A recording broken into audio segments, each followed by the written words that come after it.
जय श्री कृष्ण। राधे राधे मेरे प्यारे साथियों। मन करता है अभी के अभी हाथ जोड़कर आपके दिल से दिल मिलाऊं, क्योंकि आज हम सब एक ऐसी अमूल्य शक्ति की बात करने जा रहे हैं जो न सिर्फ हमारे जीवन का अंधकार मिटा सकती है बल्कि हमारे मन को भी रोशनी से भर सकती है। मैं बात कर रहा हूं भगवान श्री कृष्ण की उस वाणी की जिसे हम सब भगवद गीता के नाम से जानते हैं। लेकिन दोस्तों, आज मैं आपको सिर्फ श्लोक या उसका अर्थ नहीं बताऊंगा। आज मैं आपको वो जीवन जीने का तरीका बताने जा रहा हूं जो खुद श्री कृष्ण ने अर्जुन को युद्ध के मैदान में सिखाया था। तो चैनल को जरूर लाइक और सब्सक्राइब कर दीजिए और कमेंट में एक बार दिल से लिखिए राधे राधे, क्योंकि ये वाणी है जीवन को बदल देने वाली। अब जरा आंखें बंद कीजिए। कल्पना कीजिए आप जीवन के किसी मोड़ पर खड़े हैं, कभी रिश्तों की उलझन में, कभी मन की बेचैनी में, कभी जिम्मेदारियों के बोझ में दबे हुए, या कभी बस खुद से ही हार चुके। क्या आपने कभी ऐसा महसूस किया है? अगर हां, तो समझ लीजिए आप अर्जुन हैं और आपके हर सवाल का जवाब, हर उलझन की सुलझन और हर डर की ढाल श्री कृष्ण की वाणी में छुपी है। अर्जुन भी टूटा हुआ था, घबराया हुआ था, उसके हाथ कांप रहे थे, धनुष छूट रहा था, वो लड़ नहीं सकता था। लेकिन फिर कृष्ण बोले, और जब कृष्ण बोले तो एक युद्ध के मैदान में ज्ञान की गंगा बह निकली। कृष्ण ने क्या कहा? उन्होंने कहा, कर्म कर, फल की चिंता मत कर। दोस्तों, क्या आप जानते हैं हम में से ज्यादातर लोग दुखी क्यों रहते हैं? क्योंकि हम हर चीज का फल पहले सोचते हैं। हम काम करते नहीं, हम बस नतीजे का डर लेकर चलते हैं। मान लीजिए आपने कोई नया काम शुरू किया, दुकान, नौकरी, रिश्ते, कोई सपना, और आप दिन रात यही सोचते रहे कि क्या होगा अगर मैं हार गया? तो आप जीतने से पहले ही हार जाएंगे। कृष्ण कहते हैं, तेरा अधिकार सिर्फ कर्म पर है, फल पर नहीं। यानी तू मेहनत कर, पूरे मन से कर, ईमानदारी से कर, लेकिन फल उसे भगवान पर छोड़ दे। क्यों? क्योंकि जब आप फल की चिंता छोड़ देते हैं तब आप पूरा मन लगाकर कर्म कर पाते हैं, और वहीं से सच्ची सफलता की शुरुआत होती है। देखिए, अगर बारिश करनी है तो बादलों को कभी खेत से इजाजत नहीं लेनी पड़ती, वो बस अपने वक्त पर बरसते हैं। उसी तरह जब हम अपने कर्म पर फोकस करते हैं तो फल अपने समय पर बरसता ही है। तो सवाल उठता है, क्या हमें कोई अपेक्षा नहीं रखनी चाहिए? नहीं, कृष्ण ने अपेक्षा से नहीं, अटैचमेंट से मना किया। उन्होंने कहा, तू कर्म कर, पर उसमें ऐसा ना उलझ कि उसका फल तुझ पर हावी हो जाए। देखिए दोस्तों, हम हर रिश्ते से, हर काम से, हर फैसले से जुड़ जाते हैं। इतना जुड़ जाते हैं कि अगर वैसा नहीं हुआ जैसा चाहा तो हम टूट जाते हैं, और फिर मन कहता है, क्या जरूरत थी करने की? तभी तो श्री कृष्ण ने कहा, जिसे तुम तुम्हारा मानते हो वो कभी तुम्हारा था ही नहीं, जो आया है वो जाएगा ही। कितनी गहरी बात है ना। आज हम जिसे अपना समझते हैं, रिश्ते, पैसा, सम्मान, शरीर, सब कुछ, वो सब इस जीवन के किराएदार हैं। मालिक तो बस एक ही है, भगवान। अब सोचिए, अगर ये शरीर भी हमेशा का नहीं तो बाकी चीजों से इतना मोह क्यों? कृष्ण कहते हैं, जो हुआ अच्छे के लिए हुआ, जो हो रहा है वो भी अच्छे के लिए हो रहा है, और जो होगा वो भी अच्छे के लिए ही होगा। ये सिर्फ शब्द नहीं हैं दोस्तों, ये उस व्यक्ति की बात है जिसने संपूर्ण ब्रह्मांड को चलाया है। अब एक पल को रुकिए और अपने जीवन में उन लम्हों को याद कीजिए जब कुछ आपके मन के मुताबिक नहीं हुआ, पर फिर कुछ महीनों बाद क्या आपको नहीं लगा कि अरे, अच्छा हुआ जो वैसा नहीं हुआ? बस वही दृष्टिकोण कृष्ण दे रहे हैं। जो बीत गया वो शिक्षा था, जो चल रहा है वो अभ्यास है, और जो आने वाला है वो इनाम हो सकता है अगर आप धैर्य रखो। अब अर्जुन की एक बात और समझते हैं। अर्जुन कहता है, मुझे समझ नहीं आ रहा मैं क्या करूं, मेरा मन विचलित है। क्या आपने कभी ऐसा महसूस किया? मन स्थिर नहीं रहता, कभी गुस्सा, कभी डर, कभी निराशा। तो कृष्ण ने जवाब दिया, मन तो चंचल है, लेकिन अभ्यास और वैराग्य से इसे काबू में किया जा सकता है। अभ्यास मतलब हर दिन थोड़ा सा बेहतर बनना, हर दिन थोड़ा सा संयम रखना, हर दिन थोड़ा सा शांत रहना, हर दिन थोड़ा सा खुद को टटोलना। और वैराग्य मतलब जो भी तुझे खींच रहा है उससे धीरे धीरे दूर जाना। ये एक दिन में नहीं होगा, पर अगर आप रोज 1% भी खुद पर काम कर लें तो एक दिन आप वो बन जाएंगे जो कभी आपने खुद की कल्पना भी नहीं की थी। अब एक और गहरा सवाल, मैं कौन हूं? कृष्ण कहते हैं, तू न ये शरीर है, न नाम, न पद, न रूप, तू आत्मा है। आत्मा जो कभी जल नहीं सकती, कभी कट नहीं सकती, कभी मर नहीं सकती। तू वो है जो न कभी जन्मा था, न कभी मरेगा। और जब आप इस बात को महसूस करते हैं तो आपके भीतर एक अजीब सी शांति उतरती है। फिर ना आप दुनिया से डरते हैं, न हार से, न रिश्तों के खोने का दुख होता है, न सफलता का घमंड, क्योंकि आप समझ जाते हैं कि आप सिर्फ एक पात्र हैं और इस संसार का निर्देशक कृष्ण है। हम वहां से बात आगे बढ़ा रहे हैं जहां श्री कृष्ण ने अर्जुन को बताया, तू आत्मा है, तू अजर अमर है, तू इस शरीर से परे है। और जब अर्जुन को यह पहली बार समझ आने लगा तो उसके मन में कुछ और सवाल उठे। उसने कहा, हे माधव, आप कहते हैं कि आत्मा अमर है, फिर भी मन डरता है, कभी अपने से, कभी अपनों से, कभी हालात से, कभी भविष्य से। क्या आपने कभी ऐसा महसूस किया? कभी जीवन में अंधेरा लगता है, कभी डर लगता है कि सब कुछ खत्म हो जाएगा, या कभी लगता है कि मैं इस सब के लिए योग्य नहीं हूं। तो दोस्तों, आज जो हम बात करेंगे वो सिर्फ श्री कृष्ण का ज्ञान नहीं, वो हमारी आत्मिक भूख की तृप्ति है। कृष्ण ने कहा, हे अर्जुन, जो भयभीत है उसका मन मोह और माया में बंधा है, वो अपने सच्चे स्वरूप को भूल गया है। और यही तो होता है हम सबके साथ। हम भूल जाते हैं कि हम कौन हैं। हम सोचते हैं हम ये शरीर हैं, हमारा नाम, काम, रूप, कद, यही सब कुछ है। और जब ये चीजें डगमगाती हैं तो हमारा आत्मविश्वास भी हिल जाता है। लेकिन कृष्ण क्या कहते हैं? स्वधर्मे निधनम श्रेय, यानी अपने धर्म, अपने रास्ते, अपने कर्म पर चलना ही श्रेष्ठ है। अब आप सोचिए, हमारा स्वधर्म क्या है? किसी का स्वधर्म हो सकता है मां होना, किसी का शिक्षक होना, किसी का किसान, किसी का कलाकार। हर एक व्यक्ति की भूमिका अलग है, लेकिन जब वो अपने धर्म से विमुख होता है तो भीतर बेचैनी शुरू हो जाती है। आपने भी महसूस किया होगा, जब आप किसी और की नकल करने की कोशिश करते हैं तो आप खुद से दूर हो जाते हैं, और जब आप खुद से दूर हो जाते हैं तो शांति चली जाती है। कृष्ण कहते हैं, दूसरों के रास्ते पर चलना, चाहे वह दिखने में कितना भी अच्छा लगे, असली शांति तब मिलती है जब हम अपने रास्ते पर चलते हैं। तो आज ये सवाल खुद से पूछिए, क्या मैं अपने धर्म पर चल रहा हूं?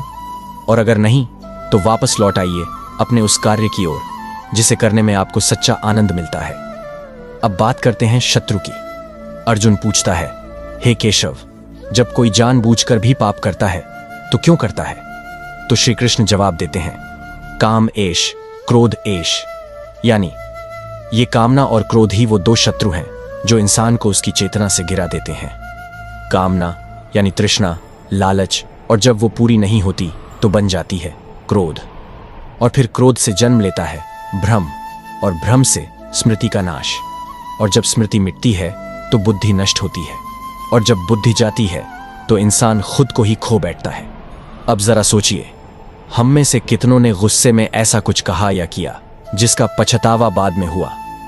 कृष्ण कहते हैं, मन और इंद्रियों को नियंत्रित करना सीखो, वरना वे तुम्हें खींचकर वहां ले जाएंगी जहां तुम जाना नहीं चाहते। लेकिन कैसे करें मन को नियंत्रित?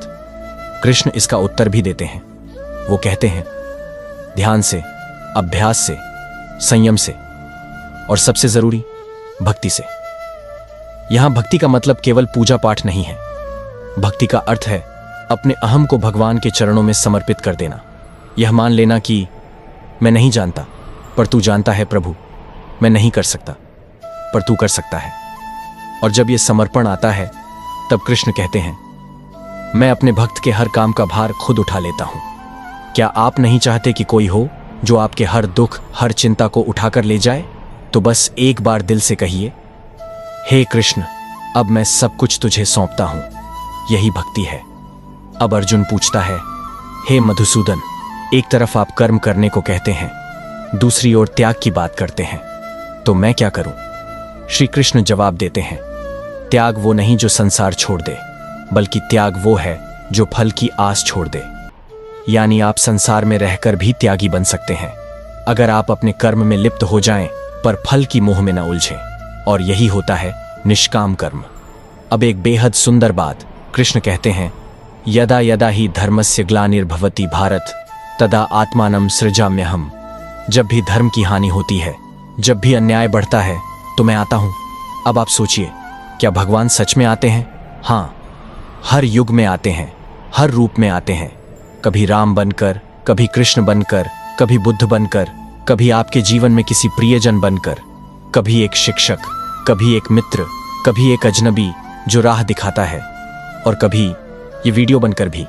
क्योंकि जब आप सच में पुकारते हो तो भगवान कभी मना नहीं करते। बस पुकार सच्ची होनी चाहिए। अब जरा उस क्षण की बात करें जहां अर्जुन अब धीरे धीरे समझने लगता है, उसका संशय मिट रहा है। पर तभी कृष्ण ने जो अगला उपहार दिया, वो इतिहास का सबसे अद्भुत दृश्य बना। कृष्ण ने अर्जुन को दिखाया अपना विराट रूप, वो रूप जिसमें पूरा ब्रह्मांड समाया हुआ था। जहां एक ओर जन्म हो रहा था, दूसरी ओर मृत्यु। एक ओर रचनाकार था, दूसरी ओर संहारक। सूर्य, चंद्र, तारे, देव, असुर सब उसमें समाहित थे। और अर्जुन कांप उठा। उसने कहा, हे प्रभु, आपने मुझे जो दिखाया वो मेरे शब्दों से परे है। तो श्री कृष्ण कहते हैं, जो मेरी भक्ति करता है, जो मुझे अपने जीवन में स्थान देता है, जो न किसी से द्वेष करता है, न किसी से मोह करता है, वही मुझे देख सकता है। अब सोचिए दोस्तों, क्या हम भी उस रूप को देख सकते हैं? हां, अगर हम अपनी आंखों से नहीं तो अपने हृदय से देख सकते हैं। अगर हम अपने भीतर की गंदगी को साफ करें, अगर हम अहंकार, लोभ, द्वेष को छोड़ें, तो भगवान खुद हमारे अंदर प्रकट हो सकते हैं। क्योंकि वे कहीं बाहर नहीं हैं, वो तो आपके हर श्वास में है, हर धड़कन में है, हर आंसू में है, हर मुस्कान में है। अब अंत की ओर बढ़ते हुए कृष्ण अर्जुन से कहते हैं, सर्वधर्मान परित्यज्य मामेकम शरणम व्रज। अपने सारे धर्मों, कर्तव्यों, उलझनों को छोड़ दे और मेरी शरण में आ जा, मैं तुझे मुक्त कर दूंगा। क्या यह प्रेम नहीं है? क्या यह परम आश्वासन नहीं है? कोई ऐसा कह रहा है जो संपूर्ण सृष्टि का मालिक है कि आजा, तेरा भार अब मेरा हुआ। तो क्या आप तैयार हैं वो एक कदम बढ़ाने के लिए? अगर हां, तो अभी कमेंट में लिखिए राधे राधे और दिल से कहिए, हे कृष्ण, मैं तेरा हूं। हम उस मोड़ पर पहुंच चुके हैं जहां अर्जुन अब भयभीत नहीं है। अब वह भ्रम में नहीं है। अब वह सिर्फ योद्धा नहीं बल्कि ज्ञानी योद्धा बन चुका है। पर क्या इतना ही काफी है? श्री कृष्ण ने एक अंतिम कार्य किया, एक अंतिम दीपक जलाया, जिससे अर्जुन के भीतर का अंधकार हमेशा के लिए मिट गया। क्योंकि ज्ञान तब तक अधूरा है जब तक वह जीवन में उतर न जाए। तो आइए हम भी उस अंतिम प्रकाश की ओर बढ़ें। कृष्ण कहते हैं, हे अर्जुन, तू मेरा प्रिय है और मैं तुझसे इसलिए कहता हूं क्योंकि मैं चाहता हूं तू मुक्त हो, आजाद हो अपने ही बंधनों से।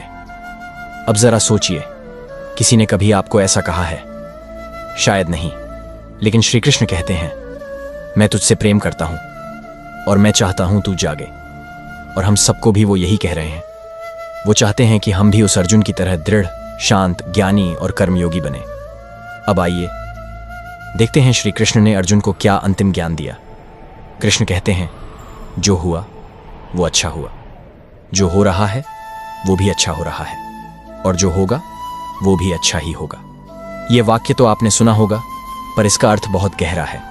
इसका मतलब है, हर परिस्थिति, हर दुख, हर मोड़ हमें कहीं ना कहीं बड़ा बना रहा है, लेकिन हम देखते हैं केवल परिणाम। कृष्ण कहते हैं, तू प्रक्रिया को देख, तेरा विकास हो रहा है, तू निखर रहा है। हर असफलता, हर पीड़ा तुझे मजबूत कर रही है। क्या आपने कभी ये अनुभव किया, जब कोई रिश्ता टूटा तो बाद में आप और परिपक्व हो गए, जब कोई अवसर छूटा तो किसी और रास्ते से और सुंदर चीजें आईं? यही श्री कृष्ण कह रहे हैं, जीवन तेरे पक्ष में काम कर रहा है, तू बस धैर्य रख। अब अर्जुन पूरी तरह बदल चुका था। वो अब केवल युद्ध के लिए तैयार नहीं था, बल्कि आत्मज्ञान से भरा हुआ था। उसने कहा, हे कृष्ण, अब मेरा मोह दूर हो गया है। अब मैं समझ गया हूं कि मेरा कर्तव्य क्या है। अब मैं लड़ूंगा निस्वार्थ भाव से तेरे बताए रास्ते पर। और तभी श्री कृष्ण मुस्कुराए, क्योंकि उन्होंने जो कहा था वो अब जीवन बन चुका था। तो अब सवाल ये है, क्या हम भी वो अर्जुन बन सकते हैं? क्या हम अपने जीवन के हर युद्ध में दृढ़ता, शांति और समर्पण के साथ उतर सकते हैं? हां, बिल्कुल बन सकते हैं। श्री कृष्ण ने हमें गीता के माध्यम से सिर्फ उपदेश नहीं दिए, बल्कि एक जीवन जीने की कला सिखाई। तो आइए हम इस अमूल्य ज्ञान को 5 बातों में समझते हैं, जो श्री कृष्ण ने हमें जैसे एक सखा, एक मार्गदर्शक के रूप में सिखाई है। पहली बात, आत्मा अमर है, भय भ्रम है। जब हम समझ जाते हैं कि हम शरीर नहीं बल्कि आत्मा हैं, तो दुख, डर और मरण हमें नहीं छूते।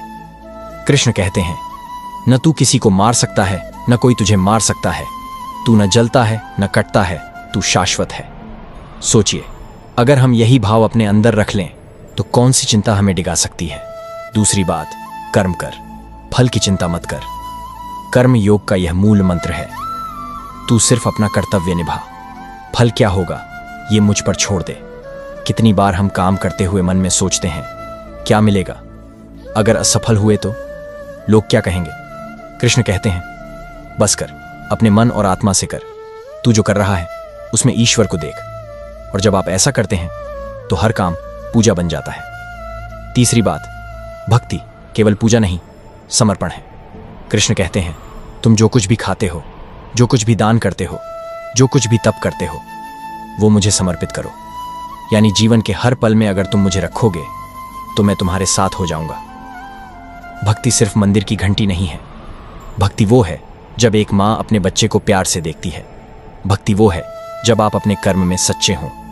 भक्ति वो है जब आप यह मान लें, हे कृष्ण, जो मैं हूं, जैसा हूं, सब तेरा है। चौथी बात, सच्चा ज्ञान विवेक की आंख खोलता है। श्री कृष्ण बार बार कहते हैं, ज्ञानी वही है जो हर जगह मुझे देखता है। यानी हर स्थिति, हर व्यक्ति, हर घटना में ईश्वर की योजना को देखना। जब कोई दुख दे तो समझना शायद कुछ सिखाना चाहता है। जब कोई साथ छोड़ दे तो जानना कोई नया रास्ता खुलने वाला है। विवेक केवल किताबों से नहीं आता, वो आता है अनुभव और समर्पण से। 5वीं और अंतिम बात, जीवन का लक्ष्य परमात्मा से एक होना। गीता का अंतिम सार ये है, तू सब कुछ छोड़ दे और मेरी शरण में आ जा। कृष्ण कोई डराने वाले ईश्वर नहीं है, वो प्रेम है। वो चाहते हैं कि हम ये दिखावटी आवरण छोड़ दें, हम अपना नकली अभिमान छोड़ दें, हम अपने मैं को छोड़ दें। क्योंकि जब मैं हटता है तभी कृष्ण प्रकट होते हैं। अब जरा सोचिए, हम में से कितनों ने जीवन को केवल दूसरों की उम्मीदों में उलझा रखा है। क्या आपने कभी खुद से पूछा, मैं क्यों जी रहा हूं? क्या मैं वो कर रहा हूं जिससे मुझे शांति मिले? क्या मैं कृष्ण के रास्ते पर चल रहा हूं? अगर नहीं तो अभी समय है। कृष्ण की ये वाणी केवल अर्जुन के लिए नहीं थी, ये आपके लिए थी। तो आज से हर सुबह उठकर कहिए, हे कृष्ण, आज का दिन तुझे समर्पित है। मेरे हर कर्म में तू रहे, मेरे हर निर्णय में तू रहे। और रात को कहिए, धन्यवाद कृष्ण, जो दिया जो लिया सब तेरा। तो आइए, इस गीता सार के अंतिम क्षण में मैं आपसे सिर्फ एक विनती करता हूं, अपने भीतर के कृष्ण को मत खोइए। और जब खो जाए तो अर्जुन बनकर पूछिए, कृष्ण फिर उत्तर देंगे। क्योंकि वो दूर नहीं है, वो तो हर समय सुन रहे हैं।